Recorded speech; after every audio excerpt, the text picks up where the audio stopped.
안녕하세요. 오늘은 예수님의 품성 중 공의에 대해서 여러분과 함께 말씀을 나누기로 하겠습니다. 아직도 코로나 사태가 진정돼서 비대면으로 여러분과 이야기를 나눌 수밖에 없는 현실에 대해서 아쉬움을 갖습니다. 함께 먼저 기도하겠습니다. 사랑과 은혜가 풍성하신 하나님 아버지, 우리 탈북민들을 사랑해 주셔서 오늘도 함께 예수님의 품성에 관한 이야기를 나눌 수 있는 시간을 허락해 주심에 감사드립니다. 말씀을 나누는 이 시간을 통해서 하나님께는 영광이 돌려지게 도와주시고 말씀을 전하는 우리 모든 이들에게는 은혜가 넘치게 도와주시기를 예수님의 이름으로 기도드립니다. 아멘. 오늘 주제는 공의라고 말씀을 드리는데 이 공의에 대해서 이해하기가 좀 쉽지가 않아요. 그럼 공의는 뭐냐? 공정한 정의라고 우리가 쉽게 풀어서 말씀을 드릴 수가 있죠. 그럼 공평한 정의인데 그 정의는 뭐냐? 정의는 북한이나 남한이나 미국이나 중국에서 동일하게 인정이 되는 그러한 원리를 정의라고 할 수가 있죠. 같은 말이라도 북한에서 하게 되면은 죄가 될 수가 있고 또 남한에 대해서는 박수를 받을 수가 있는 게 있죠. 그건 정의가 아닙니다. 따라서 정의라는 것은 하나님의 말씀에 근거한 그 의가 정의라고 할 수가 있습니다. 그럼 이 정의를 공평하게 적용하는 것이 공의예요.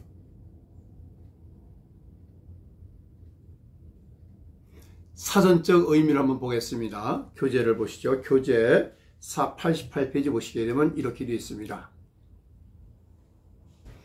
법과 질서를 따라 옳고 바른 도리를 행하는 것.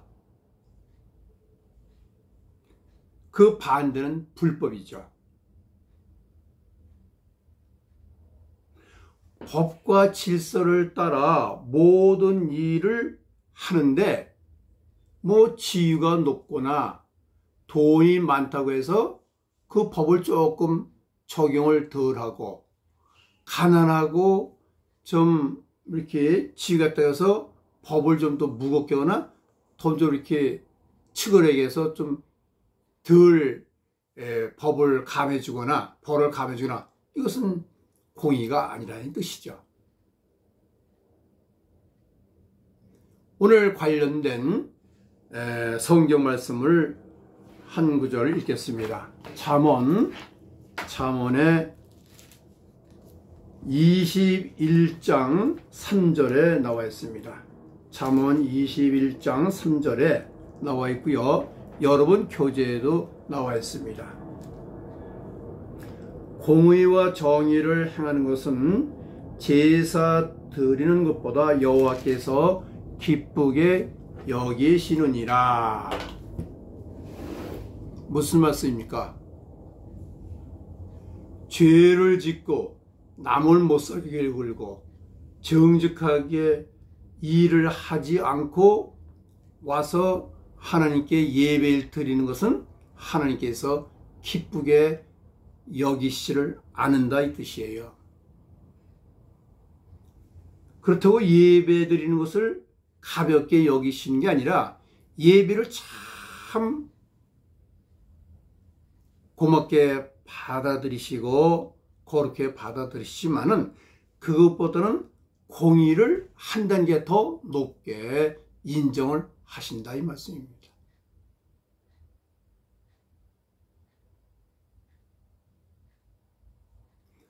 오늘 교재에 나와 있는 예화를 하나 먼저 간략하게 정리를 하고 얘기를 계속하는 것이 여러분에게 도움이 될 것 같습니다.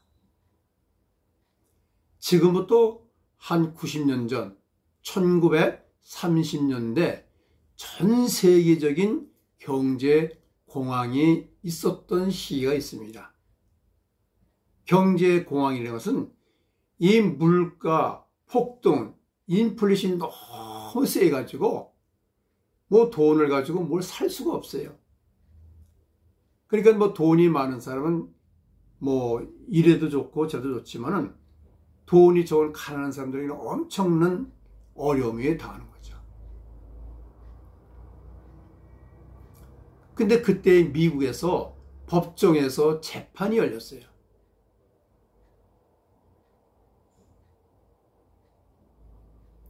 그 재판장에 피고로 선 사람은 한 노인이었습니다. 여러분 재판장에 가보신 분이 있겠지만은 재판장에는 방청객이 한 100명 내외 앉아있고 맨 앞줄에는 재판관, 또 이 앞에는 피고, 그 다음에 원고, 또 변호사들, 검사들이 서 있지 않습니까? 그리고 검사의 이야기, 변호사의 이야기, 피고, 원고 얘기를 다 들어본 다음에 재판장이 마지막에 이제 선고를 하죠. 근데 그 재판장이 그 노인한테 물었어요. 노인은 어찌하여 도둑질을 했습니까? 그러니까 이 노인이 이야기하기를 3일 동안 밥을 굶어가면서 살다 보니까 배가 고파서 도둑질을 할 수밖에 없었습니다. 그렇게 대답을 했어요. 그러니까 재판장이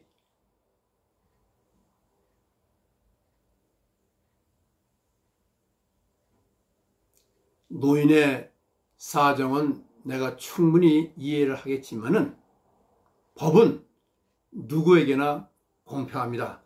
따라서 노인에게 10달러의 벌금을 선고합니다. 이렇게 딱 내렸어요. 그러니까 방청소에서 수군수군 됐어요. 아니 저 가난한 노인에게 무슨 벌금을 때리느냐, 수군수군 돼요. 그럴 수밖에. 그러나 재판장이 곧 이야기를 합니다. 여러분, 나를 포함해서 여러분들이 죄가 많습니다. 저 노인이 3일 동안 배가 고파서 밥을 못 먹을 정도로 저를 도와주지 않고 그냥 방치했다는 것이 저와 여러분의 죄가 됩니다. 따라서 재판장인 나에게도 10달러의 벌금을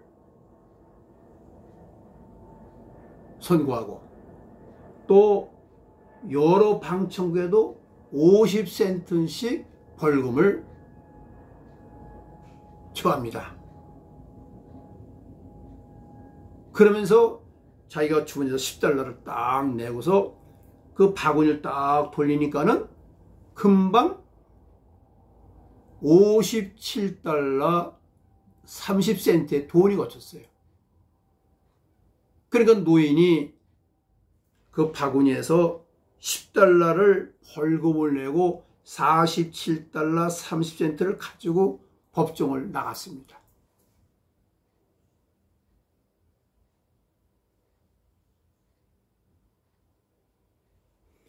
이 법은 만민에게 아주 얼음같이 냉정하게 아주 공평한 거죠. 그것이 공의예요. 그런 다음에 사랑이 있습니다.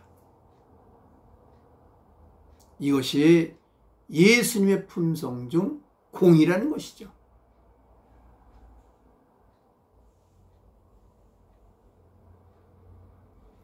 요한복음 5장에서도 보면은 예수님 사시던 시대에 교회장에서 소, 양을 팔고 돈을 바꿔주는 장사를 많이 하는 것을 보고 그 장사 좌판 데를 싹 들러엎고서 야단을 친 거예요. 이 성전으로 하여금 장사판을 하지 말아라. 분을 내신 거죠. 사람들이 조용히 하면서. 다시는 그래요.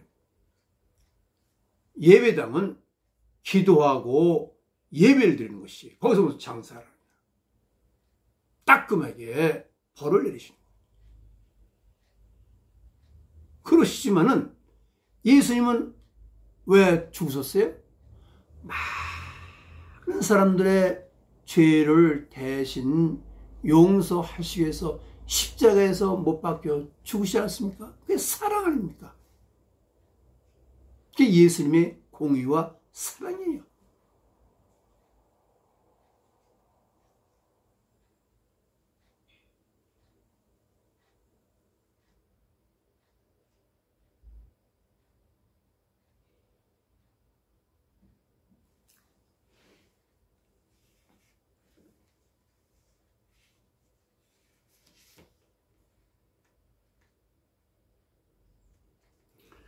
하나님을 믿는 사람은 공의를 실천하는 사람입니다.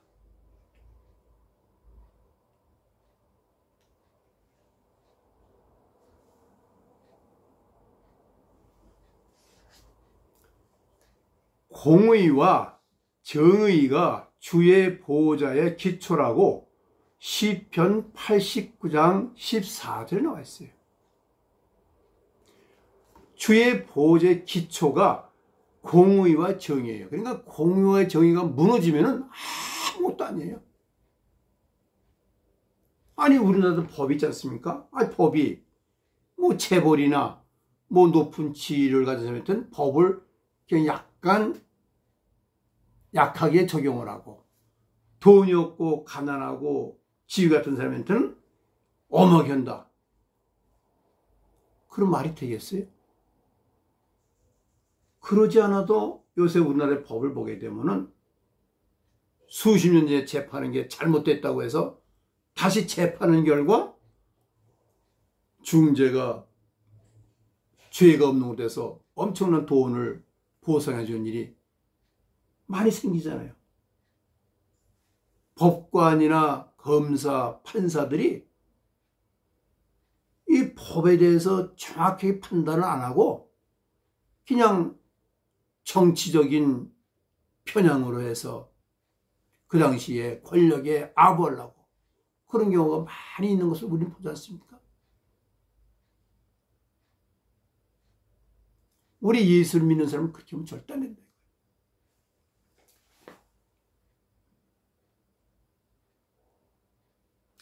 공의는 아픔을 동반하지만 유일하게 사는 길은 바로 그 일이다.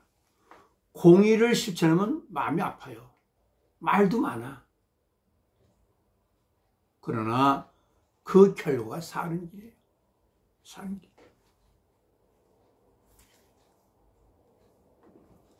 우리가 좀 더 우리 실생활에서 공의 실천에 대해서 신뢰를 몇 가지 들고 넘어가겠습니다.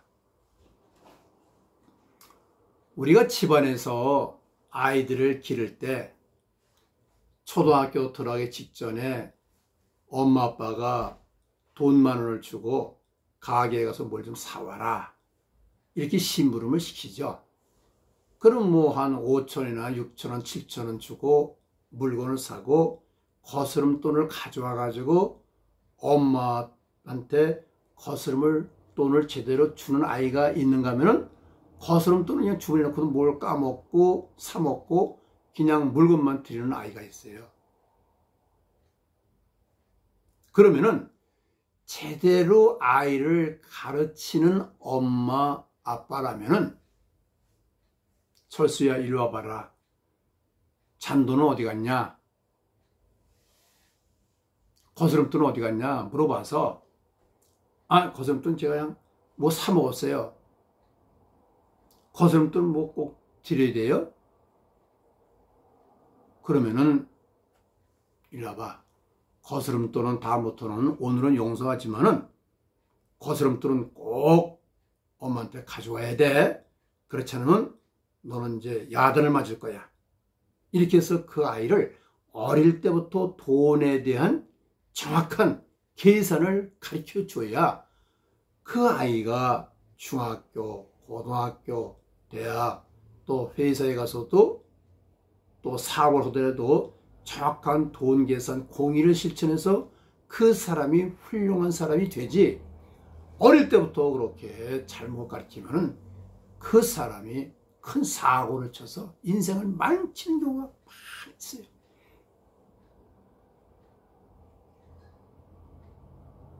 여러분, 그건 명심해야 됩니다. 회사에서도 그렇습니다. 회사에 신입사원이 들어오면은 처음부터 회사에 돈을 쓰는 것을 잘 가르쳐야 돼요. 영수증하고 돈을 쓴 게 회사 돈을 가지고 친구들하고 무슨 뭐 밥을 사 먹거나 술을 사 먹거나 또 그 회사 돈을 가지고 자기 무슨 물건을 사고서 회사에 물건 쓴 것 같이 싹 이렇게 거짓말해서 영수증을 정리한 경우가 없지 않아 있을 수 있다 이거예요. 그거를 상급자는 잘 검사를 해서 잘못된 거는 불러서 이러고, 이거는 내가 보기에 회사의 물건을 또 회사를 위해서 쓴 것이 아니고 자네 개인의 용도로 쓴 거니까는 이건 물어내. 그래서 돈 빨리 가져와. 정확히 해고서 영수증 찢어버리고 계산을 제대로 하도록 가르쳐 줘야지, 그걸 묵인하게 되면 10만 원 쓱 써보고 우리 사람이 모르는 것 같아. 알지만 얘기를 안 하는 거야. 그 다음에는 100만 원, 1000만 원, 그러다가 1억씩 해서 회사 돈을 이렇게 잘못 쓰는다가 나중에 회사가 이제 발각이 돼서 저 사람을 회사를 내보내게 되면은 그 사람은 이제 잘못했습니다 하고 나가겠습니까? 아니면 딴소리 하겠습니까? 잘못했다고 사과하고 나가질 않습니다. 아니, 회사에 돈을 잘못 쓴 사람이 적군입니까? 사장님은 이 회사 돈을 제대로 쓰지 않은 게 한 분도 없습니까? 알겠습니다. 전 나가겠습니다. 그리고 그 회사의 반대편 회사에 가서 그 회사의 비리를 전부 다 고발해서 회사끼리 서로 싸움 붙여. 그래서 회사를 어렵게 만들거나 회사가 망하게 만드는 국세청에 보고를 해가지고 망하는 그런 사람들이 많이 있거든요. 요새 TV나 신문 또 유튜브에 보면 얼마나 많이 시끄럽습니까? 정치하는 사람들이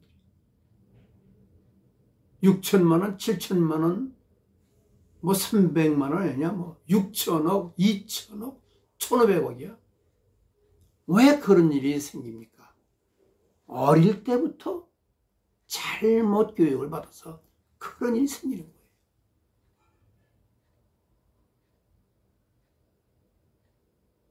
그래서 인생 말년에 감옥을 가거나 인생 말년에 모든 재판에서 다 물어내고 자살을 하고 뭐 이렇게 하는 경우가 많이 있잖아요.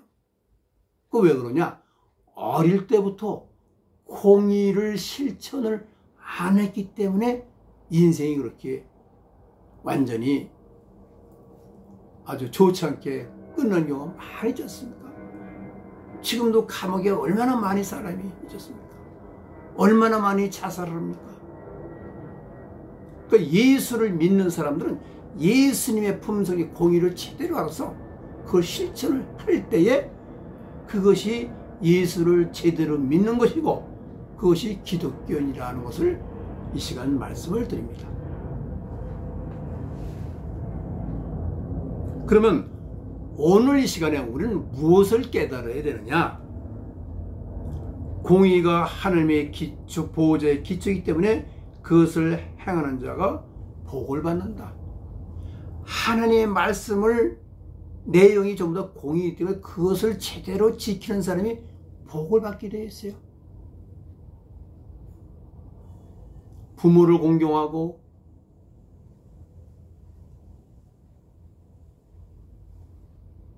거짓말하지 않고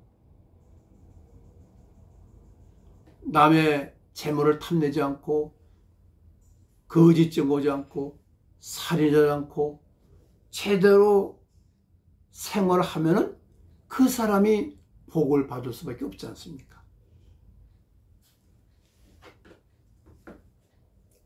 그 다음에 하나님의 공의를 따르는 성도는 불의한 세상에서 자주 배척을 받게 되어 있어요. 근데 우리가 성경 말씀대로 살게 되면은 예수를 믿지 않는 사람들한테 가끔 비웃음을 당할 때가 있어요. 그 사람이 조금 유도리가 없네. 조금 좀 옹고집이구만. 그래서 사람을 이렇게 무시하는 경우가 있어. 그걸 각오를 해야 돼. 예수를 안 믿는 사람은 다 딴짓을 하더라도 예수를 믿는 나는 하나님 말씀대로 제대로 살겠다. 공의를 실천하겠다. 이런 깨달음이 오늘 있어야 돼요. 그러면 우리는 어떤 훈련을 받아야 되겠습니까?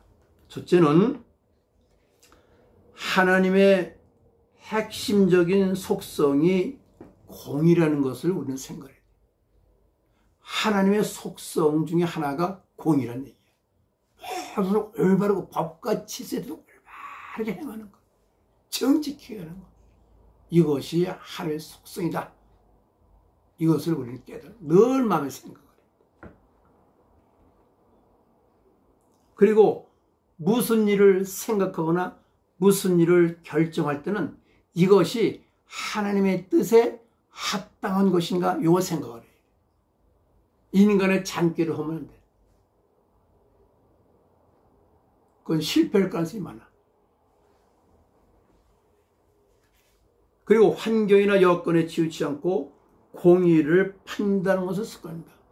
이 환경이 있어. 어려울 때 있어. 사람이 여럿이 있을 때는 괜찮은데 혼자 있을 때가 가장 위험할 때예요.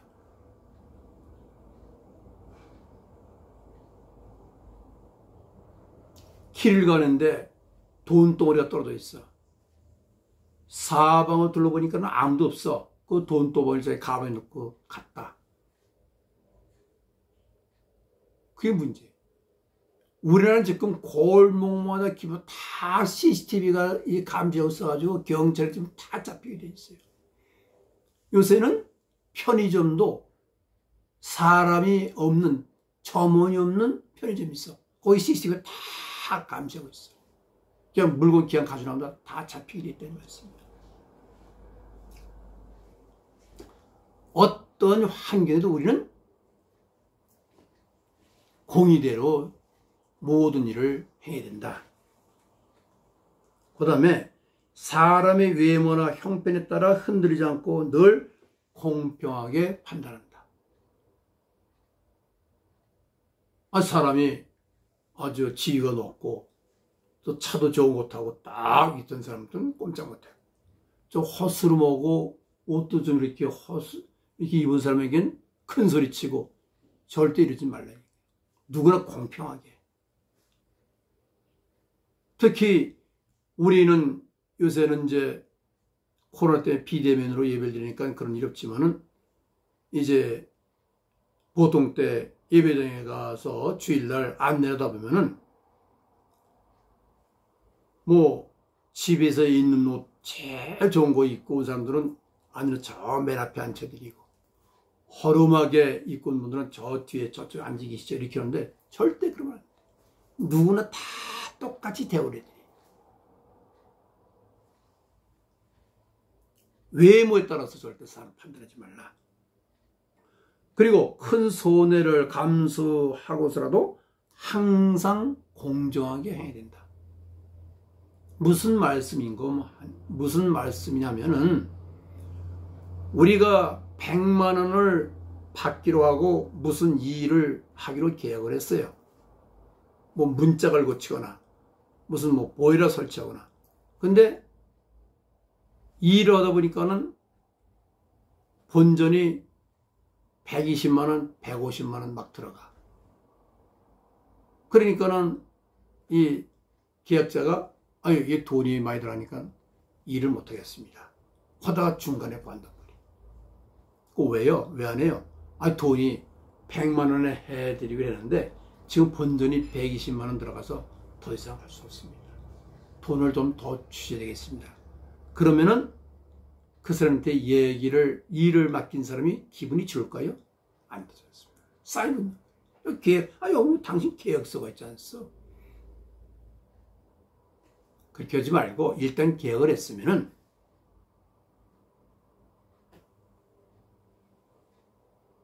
본전이 더 들어가도 일을 딱 끝내고 나서 사장님 이번에 제가 100만 원이 될 거라서 계약을 하고 일을 했는데 보니까는 본전이 120만 원, 150만 원 들어갔습니다. 알고만 계십시오. 그러나 다음에 이런 일이 있으면 저를 꼭 불러주십시오. 제가 잘 해드리겠습니다. 이렇게 하면 그러세요? 제가 저 보너스로 한 또 드리죠. 이렇게 끝날 때에 그 사람은 그런 일이 주인은 그와 비슷한 사람이 있으면은 일이 있으면은 그 사람한테 계속 소개를 해줄 것이고 자기에게도 그런 일이 있으면 그 사람을 꼭 다시 불러서 일을 시키지 않겠습니까? 그냥 그런 공의를 실천하는 사람은 일이 계속 많아서 사업에 승승장구되지만은 아까 같이 일을 하다 말고 딱 버티고 돈을 도달한 사람은 이 사람이 같은 일이 있을 때도 그 사람을 부를 리가 없지요. 또 다른 사람도 소개할 때 그 사람은 절대 일 시키지 마시오. 그 사람한테 일 시키면 아주 굉장히 아주 손해봅니다. 이렇게 해서 그 사람은 날이 가면 갈수록 일거리 없어 회사를 그 사업이 망하게 돼 있다 이 말씀이에요. 그러니까 뭐예요? 공의. 손해가 보더라도 약속을 지켜야 돼. 이게 공의야.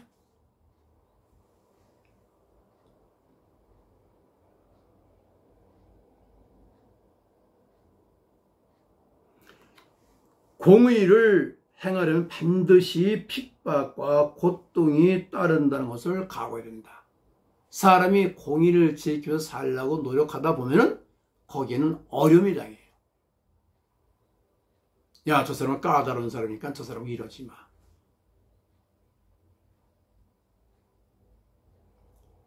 우리 가끔 그 친구들 있잖아요. 야, 오늘 친구들 만나는데 오늘 술 좀 먹지 그러면 야, 쟤는 예수 믿으니까 쟤 가라고 그래. 그게 따돌림 당한다니까. 빨리 집에 가야 돼. 거기 가서 뭐 술 먹고. 야, 오늘은 그냥 너 예수 믿지만은 오늘 딱 한 잔만 해. 그럴까? 딱 한 잔 해. 그러면 저 녀석은 뭐 예수를 믿는다고 뭐 술을 먹지 오늘 한 잔 해요?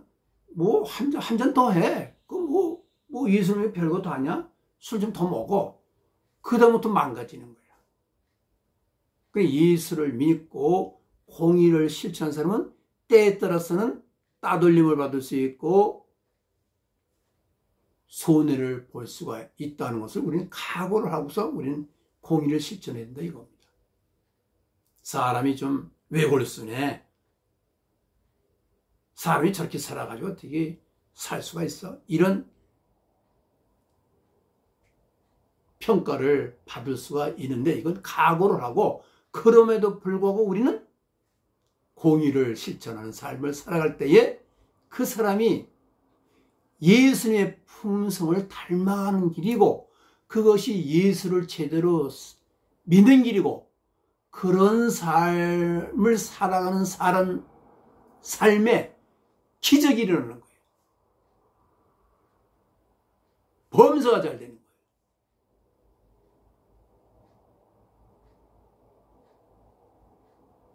그런 역사가 여러분의 삶에 일어나기를 주님의 이름으로 축원합니다. 같이 기도합시다. 하나님 아버지 감사합니다. 오늘은 예수님의 품성 중 공의에 관해서 말씀을 나눴습니다.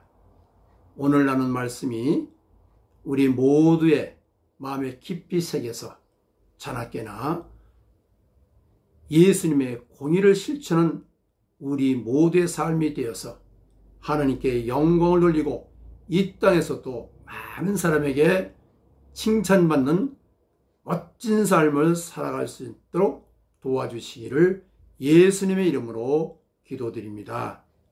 아멘.